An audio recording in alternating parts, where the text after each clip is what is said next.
রমজান মাস চলে এসেছে আর মাত্র কয়েকটা দিন বাকি আছে। আসসালামু আলাইকুম viewers, welcome back to my channel Prince Khan review. আশা করি সবাই ভালো আছেন, আমরা আলহামদুলিল্লাহ ভালো আছি। তো আজকে আপনাদের সাথে খুবই সুন্দর একটা ভিডিও নিয়ে হাজির হয়েছি, যে ভিডিওতে থাকবে খুব সহজে কীভাবে পেঁয়াজু বানানো যায় আর মচমচে থাকবে, তার জন্য কিছু স্পেশাল ভিডিও আমি তৈরি করেছি, সেটি আজকে শেয়ার করব।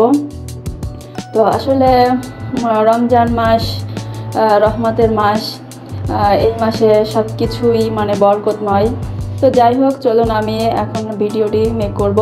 তো আমি এখানে নিয়েছি ছোলার ডাল, নিয়েছি 1 কাপ, হাফ কাপ নিয়েছি খেসারির ডাল, আর 1/3 কাপ হচ্ছে মসুরির ডাল, আর 1/4 কাপ পোলাও চাল। এটা অপশনাল। যাই হোক, আমি সব কিছু একসাথে মিশিয়ে দিয়েছি এবং পানি দিয়ে খুব ভালো করে ধুয়ে নিব। তো আপনারা চাইলে এখানে অন্যান্য ডালও ইউজ করতে পারেন। আর পোলাও চালটা হচ্ছে অপশনাল, এটা আপনারা চাইলে স্কিপও করতে পারেন, তবে এটা দিলে পেঁয়াজুতে খুব সুন্দর একটা স্মেল বের হয়, খুব ভালো লাগে খেতে, মচমচেও হয়। তো মোটামুটি আমি এখন পানি ঝরাতে রেখে দিচ্ছি খুব ভালো করে ধুয়ে। তো ভেবেছিলাম আজকে রোদে দেবো, বাট রোদে তেমন নেই আজকে, তাই খুব সহজে কিভাবে করা যায় আমি সেই পদ্ধতিই দেখিয়েছি। এখন আমি পানিটা জাস্ট একটু ফ্যানের নিচে আমি শুকিয়ে নিয়েছি, এখন প্যানে দিয়ে দিয়েছি। আমি এটাকে একটু গরম করে নিচ্ছি যাতে মচমচে হয়। অনেকে মনে করেন যে রোদ ছাড়া কিভাবে দিব, তো যাদের হাতে সময় আছে তারা রোদে দিবেন, আর না হলে চুলার নিচেও রেখে দিতে পারেন। এইভাবে মোটামুটি বেশ কিছুক্ষণ ধরে নাড়াচাড়া করতে হবে। তো যাই হোক, একটু মচমচে হয়ে গেলেই নামিয়ে ঠান্ডা করতে হবে। অবশ্যই ঠান্ডা করে কিন্তু ব্লেন্ড করতে হবে। তো মোটামুটি ঠান্ডা হয়ে গেছে, তো আমি ব্লেন্ডারের জারে আমি অর্ধেকটা পরিমাণ নিয়ে নিচ্ছি, নিয়ে এখন ব্লেন্ড করব।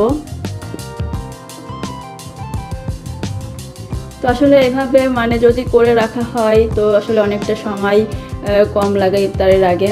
তো যে একেবারে যে পাউডার করতে হবে সেটা না, জাস্ট একটু দানা থাকলেও কোনো প্রবলেম নাই, তাতে আরও বেশি মচমচে হবে পেঁয়াজুটা খেতে। তো আমি অর্ধেকটা করেছি, আমি বাকি অর্ধেকটাও ঠিক এভাবেই করে নেব।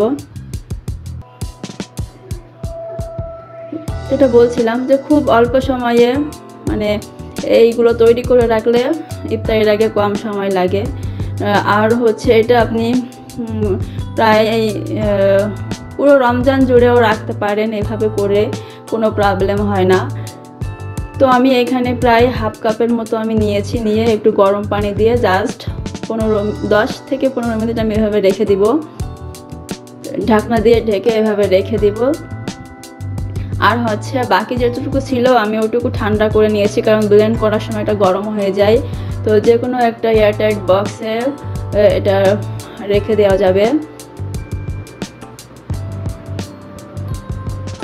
এটা যে খুব বেশি পরিমাণ লাগে তাও কিন্তু না, অল্প পরিমাণ দিলেই কিন্তু হয়ে যায়। তো আমার এতটুকুতে প্রায় 1 সপ্তাহের মতো চলে যাবে। তো আমি এটাই বক্সে করে এভাবে রেখে দিলাম, কোনো প্রবলেম হবে না এতে। তো আর এই যে ভিজিয়ে রেখেছিলাম, দেখেন পানি খেয়ে ফুলে উঠেছে মোটামুটি। তো আমি এখন যেহেতু পেঁয়াজু বানাবো, কীভাবে বানাতে হয় আমি কিন্তু সেটাও আপনাদেরকে দেখিয়ে দিচ্ছি।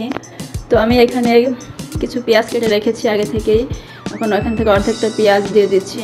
আর 2টা কাঁচা মরিচ কেটেছিলাম। মরিচ খুবই কম ইউজ করি, কারণ আমার ছেলে খেতে পারে না, ওর বাবাও মরিচ খায় না। সামান্য পরিমাণ লবণ, মরিচের গুঁড়া, হলুদের গুঁড়া। যাই হোক, পেঁয়াজ বানাতে যেসব ইনগ্রিডিয়েন্টস লাগে সেগুলো, কিছু আস্ত জিরাও দিয়ে দিলাম। দিয়ে এখন আমি দিয়ে দেবো বেসন। এখানে আমি 2 চামচ পরিমাণ বেসন দিয়েছি। তো বেসন দিয়ে এখন খুব ভালো করে আমি মেখে নিব। ইফতারের আগে আপনি এভাবে যদি বানান, জাস্ট ইফতারের 10 মিনিট আগেও বানানো যাবে। আর যদি আরও আগে বানাতে চান তাহলে দেখা যাচ্ছে 2 ঘন্টা 3 ঘন্টা আগে বানিয়ে রাখলেও একেবারে মচমচে থাকবে, একটু নরম হবে না। এই জন্য মসুরির ডালটার পরিমাণটা একটু কমিয়ে দিবেন। তো যাই হোক, আমি তেল গরম করে নিয়েছি, এখন আমি পেঁয়াজু শেপ দিয়ে আমি ছেড়ে দিয়েছি ভিতরে। যারা অনেকেই আছে যারা নতুন কীভাবে পেঁয়াজু বানাবে বুঝতে পারে না, তো অনেকেই জানে না কীভাবে পেঁয়াজু বানাতে হবে। তো আমার এই সহজ রেসিপিটি দেখে আপনারা তৈরি করতে পারেন, নতুনদের জন্য অনেক উপকারী হবে।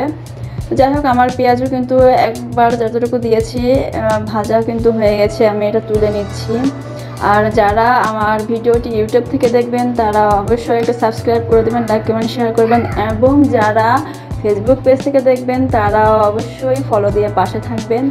আর আশা করি সামনে রমজান মাস আসছে, সবাই রোজা রাখবো ইনশাআল্লাহ। আর আল্লাহ যেন সবাইকে রোজা রাখার তৌফিক দিক।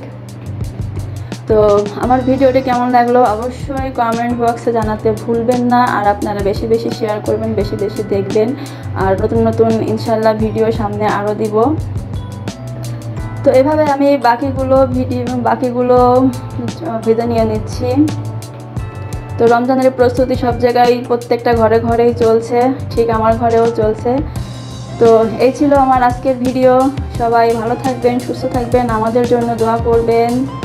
আল্লাহ হাফেজ।